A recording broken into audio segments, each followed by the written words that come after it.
special meeting. Today is June 29th. Very special. It is about 9:05 a.m.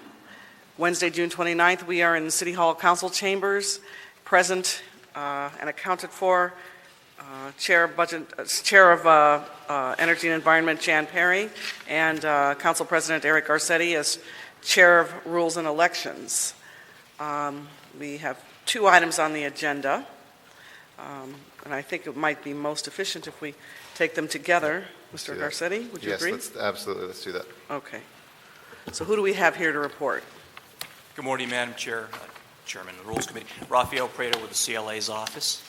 Bill Koenig, CAO's office. Frederick Merkin, outside counsel, assisting the city attorney. The terrific trio. It certainly is. So we have, there's two items to report today. The first one relates to the general report with regard to the Charter Amendment I, which relates to the Office of Public Accountability and so forth. What the report, just to provide general background, since this is new information for the Rules Committee, is the matter was approved by the voters on March 8th, which relates to creating the Office of Public Accountability.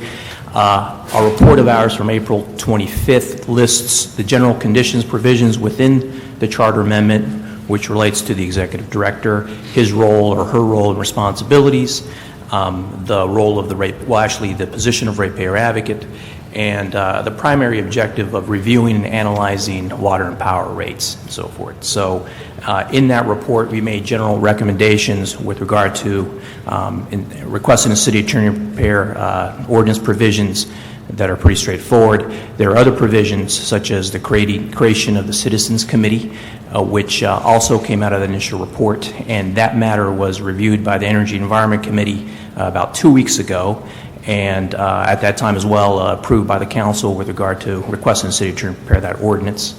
That matter is before you. That's matter item number 2, and it's also before the council today, item number 37. And what it contains, in essence, is it lists that the Citizens Committee is composed of 5 members, and the appointing authorities being the council president, the chair of the Energy and Environment Committee, and the mayor. And it distributes appointment numbers amongst those 5 within those 3 bodies, and sets up general requirements for member qualifications for that committee. Mr. Merkin, report? Yes, thank you very much, Madam Chair and Mr. Chairman. Yes, we have presented to you a report of June 27th that, as Mr. Prado laid out, deals with the formation of the Citizens Committee. And it is in addition to the administrative code, and it tracks the instructions that the council gave at that time. And I think Mr. Prieto has laid out the basic structure of the Citizens Committee in his remarks, and so I'm here to answer any questions you may have. Okay. Mr. Garcetti, are you ready to go? Okay. CEO, want to add anything? CEO? Okay. Thank you. There's a couple of things that I know, and we have some public comment card too after, but one of the issues before us is whether or not the executive director and the ratepayer advocate are the same person, potentially. The recommendation from the CLA, I believe, and CEO maybe together, and maybe even with the city attorney, would be to move this forward, to work with the executive director to develop and report on, 1, what reporting requirements schedule there would be in consumer protection procedures, but 2, to my earlier point, the ratepayer advocate position and related duties, including the option for executive director to assume the ratepayer advocate designation. I've talked to some advocates who would like to see those be one and the same. I've talked to other people who think that there should be a separation, but that allows us to move forward and potentially even to have in place, since we do have a rate increase being proposed, somebody who could at least function even as an interim ratepayer advocate, I assume. So even as we're resolving that, could an executive director take on the title of that in an interim period under this ordinance? Well, the ordinance in front of you actually doesn't deal with that at all. There will be an ordinance coming. That follows the ordinance today is just the Citizens Committee. But we have advised in the past that let's assume that the executive director is first appointed, and at that point there's no other staff. Perhaps there may be some support staff. The executive director can perform the duties that I think some people ascribe to the ratepayer advocate that is contemplated by the measure. And as we explained at the last E&E committee, the executive director has authority over the entire operation. The Office of Public Accountability is within his or her authority. And so ratepayer advocacy becomes his or her mission in addition to the other responsibilities of the Office of Public Accountability. The ratepayer advocate position called for in the charter is a staff position. That person, the charter does require that some person be appointed by the executive director who's to be a ratepayer advocate. But that isn't to deprive the executive director of the authority to engage in ratepayer advocacy and be the person who is out front on all the major issues that are assigned to the Office of Public Accountability. And they could appoint themselves even, too? Or no? No. Okay, Well- so it couldn't be one and the same? No, on an interim basis, there's no problem. But long-term, there needs to be... Separate. Because the charter does say that the employees of the Office of Public Accountability include the ratepayer advocate and other employees. Right. And it also indicates that the executive director appoints all the employees other than him or herself. Right. I think if you read the measure overall, the contemplation is these are not one and the same person. Right. Okay. Rafael? I think our view is a little different from that regard. We understand that's a legal perspective. I think Sure. from a policy perspective, there is a will amongst the public and so forth, council, to perhaps merge these positions. So our view is executive director is the ultimate ratepayer advocate. They run the office, or she runs the office. Since they hire the ratepayer position, if they wish to assume that role, they may do so. Ultimately, it's their employee. So understand that different perspective. However, I think ultimately, if the council provides some policy perspective with how to approach this matter, that's one approach. So our sense is, if in fact, once the executive director is in place, work with that person to figure out how he or she wants to run the office. And if in fact they determine that that's something they'd like to do, to ultimately assume that role. If I could interject. Sure. Just in one response here. I think there's a way to make this work, and it's not my idea. It's actually Councilmember Krikorian at one of the discussions actually had the answer. He pointed out that in his office, there's someone identified as the policy director. But he said, in point of fact, in his office, he sets the policy for the council of the district, not his policy director. I mean, I was thinking too, as council president, I can appoint, for instance, the person who represents the county sanitation board. Now, I could appoint myself. I don't think there's any prohibition. I've never done that. It's been a number of different people, and there's actually money attached to going to those meetings for, an hour. But I've never appointed myself, so. So I think that actually the charter will work here, because all it requires is executive director appoints someone who is a ratepayer advocate, the ratepayer advocate. Okay. And that person engages in ratepayer advocacy, but so does the executive director. Right. And the executive director could be the person who is out front on the issues, is before the public, for example, is making the policy determinations within his or her authority. All of this can work consistent with the charter. Gotcha. There are some similarities also with city staff at the present time. I am not the city administrative officer. Right. Mr. Santana is, but I am his representative, and I am speaking for him today. A similarity could exist right that, Okay. as with the CLA. Sure. So you guys aren't the CLA and the CA? Sorry, no. You want some interim I'll take authority? your salary. I'll give you interim authority. Two other quick points, and then I'll toss it back. One, I would like to see if we could add to this that one of the, I know we've said that one of the mayor's appointees needs to be from neighborhood councils. I think it would be good, too, if we indicated and had for the future, there's no, we've talked a lot about residential folks. We don't have any business ratepayers on the selection committee. And I'd be willing to make it one of the two that I have as council president, so that we ensure that there's a business voice as well. I took one. You don't want to do it. What? How was yours? Yeah, I don't know if you want to read, well, when in the last committee meeting, I asked as chair of Energy Environment that I have one appointment. Right, no, that's what I mean. Okay, So so I of the don't- two that I've left, I'd make one business. Yeah, okay. Yeah. I just want I just want to have one as chair of No, Energy absolutely, Environment. absolutely. No, I I'm didn't want 100% to behind that. subtract So, myself. no, not subtracting from the chair of Energy and Environment at all, but one of the two that was remaining with the president should be a business ratepayer.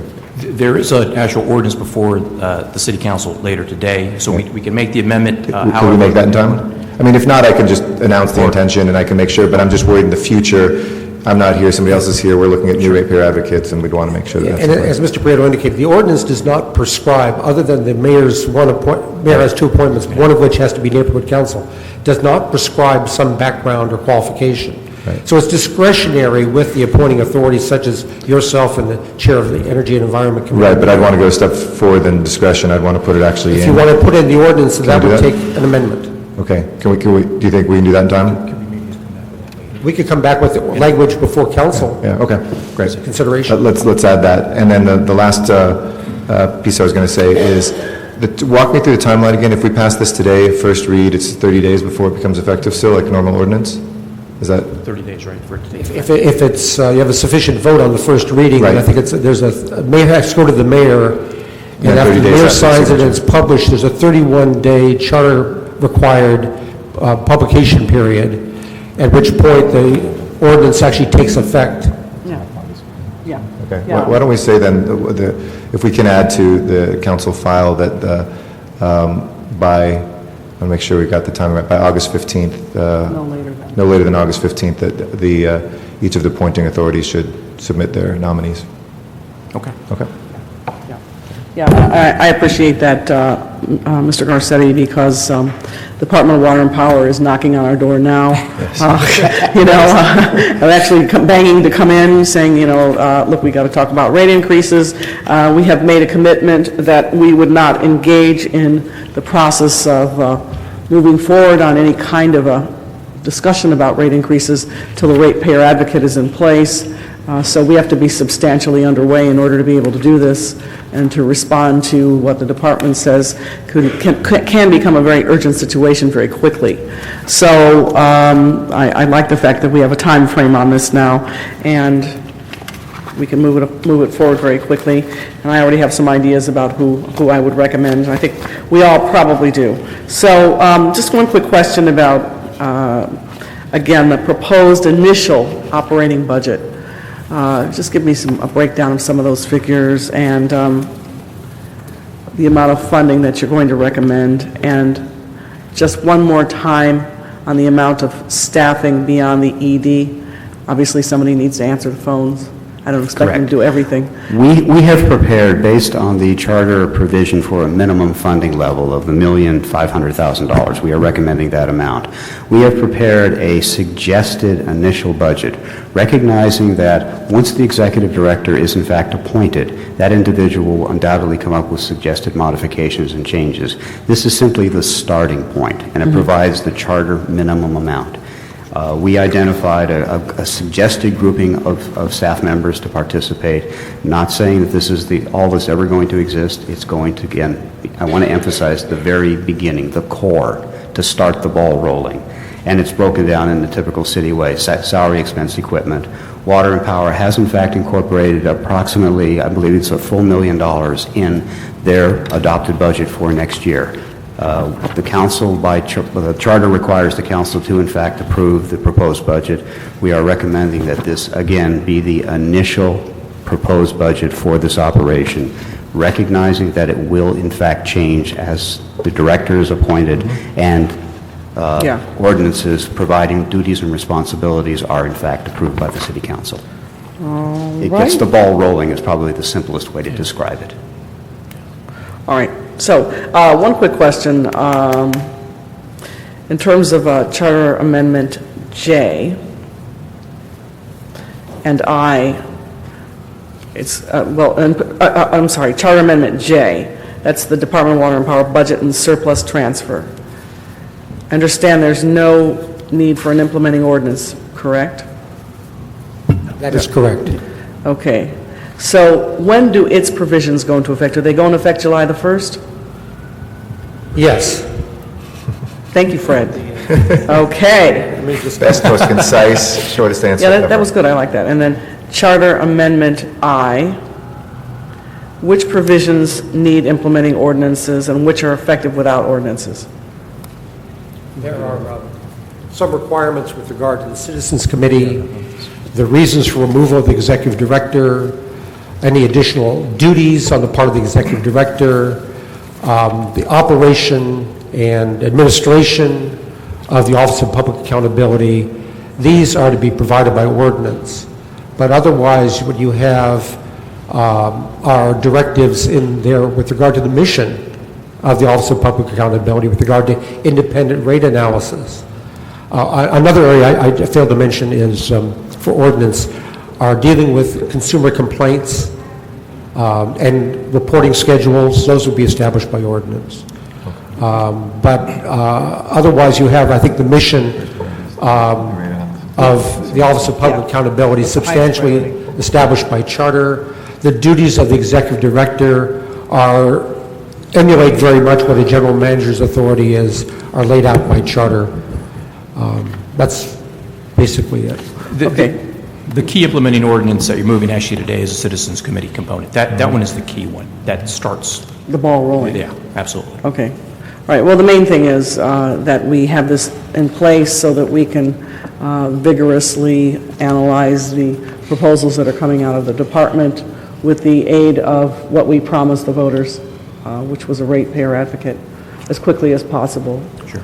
I don't have any further questions. No? We have a couple of cards. Yeah. Chuck, would you like to come forward? We have One and you two. can have double the time since you fill out one on 1 and 2. We're taking them together.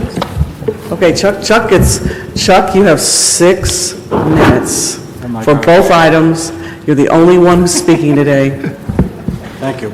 I want to start out first with addressing the report from the CLA and the CAO and let you know, you probably are aware that I have worked with the UCLA Luskin School of Public Affairs. They've sent me 3 graduate students who have been looking at as a research problem, at the possibility of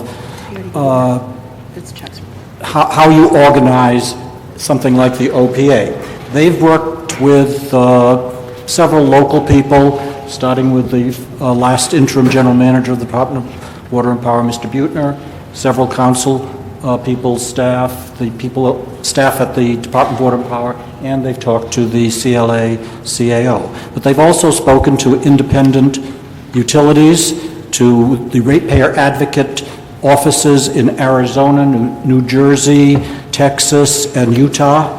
In other words, they've done a great deal of research. They've come up with a report that they have not released yet. It's still in draft form, but they will get a final copy probably as we speak, because it's in the hands of their 3 advisors from UCLA, who are Rick Tuttle, Steve Cummins, and J.R. DeShazo. So they will, when they say that they like the report or don't like the report, it'll be, when it's rewritten to their specifications, we will distribute it to the council and to the general public. Hopefully the media will see it, but it addresses many of the questions that were just discussed, like how should the office be organized, and a number of other points. So I have a couple of copies for the 2 members of the council that are here today, and I have a few more copies, particularly if there's anybody from the media. The second topic I'd like to address is the actual motion that you're going to move forward, and I was particularly taken by the point that people have waited, some patiently and some impatiently, for this day when you would start working on actual enabling ordinances. I understand you have a process to go through, and it does take some time, but not everybody understands that, and there are some people who are kind of nervous, and of course, now they see all kinds of things in the background that may be holding you up. When I look at the motion as it was presented initially, I was concerned that there was a possibility that the process of actually nominating or appointing people to this Citizens Committee could take forever because there were no limits. I'm happy that the council president has directed that there be a time limit put on so that we move forward, and we have to, because the Department of Water and Power is intent on moving forward with their rate increase. They are making the claim that since they're working on borrowed money for some of their activities, they need to get fresh revenues so that they don't just dig themselves a deeper and deeper hole, that the longer we wait, the more the interest charges on borrowed money will increase. That does put a little pressure on us, but I do think we do have to have some objective review of the oncoming rate increases. Already there is out in the community a very large effort to get every neighborhood council in the city to just vote no. And that's seems to be a very well-financed and a very aggressive campaign, so I'm hoping that some substantive things get out there that indicate to the neighborhood councils, gee guys, don't be that negative, but let's listen to what's happening, and let's have a dialogue on this, because after all, the people who are affected are the people who vote, and we want to make sure that they get a reliable power department the way they want it. Thank you very much. Thank you very much, Chuck, and thanks for your work on this, and glancing through the draft, which I've gotten my eyes on now, as well as the executive summary. Certainly, if I was one of the faculty advisors, it would certainly be in the A range. A couple capitalizations and some grammar things, but we'll send you the reviews of that. But otherwise, it was really a very nice framework, extremely robust and well thought out. So thank you for that. All right. Should we move it? Yeah, let's move All right. this. Okay. All So with right. that one amendment, let's go ahead and, or two amendments, let's go ahead and move approval. I guess we're just Oh, going to Mr. go CLA. for the communication come up too, and- because we don't have a quorum. Yeah, we don't have a quorum. So, So to clarify, it's the two amendments on item number 2, which relate to August 15th, and then the designation of a business rep. Right. And then additionally, for number 1, if we could remove the recommendations of the CLA-CAO report about instructing us to work with the executive director Yep. once he or she is in on developing the other implementing ordinances. You got it. And the budget as well. what he said. Yeah, well, communication, it's communication from each chair. Or the- Which means, Chuck, if you want to, since this doesn't count as a public hearing now, just filling out a card in council, you automatically get to have a public hearing again in the full council today. Just want to let you know that. All right, with that, let's go ahead and move approval unanimously as communications. And Public comment, anybody wishing to come forward and speak on items that are not on the special committee agenda are free to come forward at this time. Seeing that no one's coming forward, the meeting is adjourned. Thank you.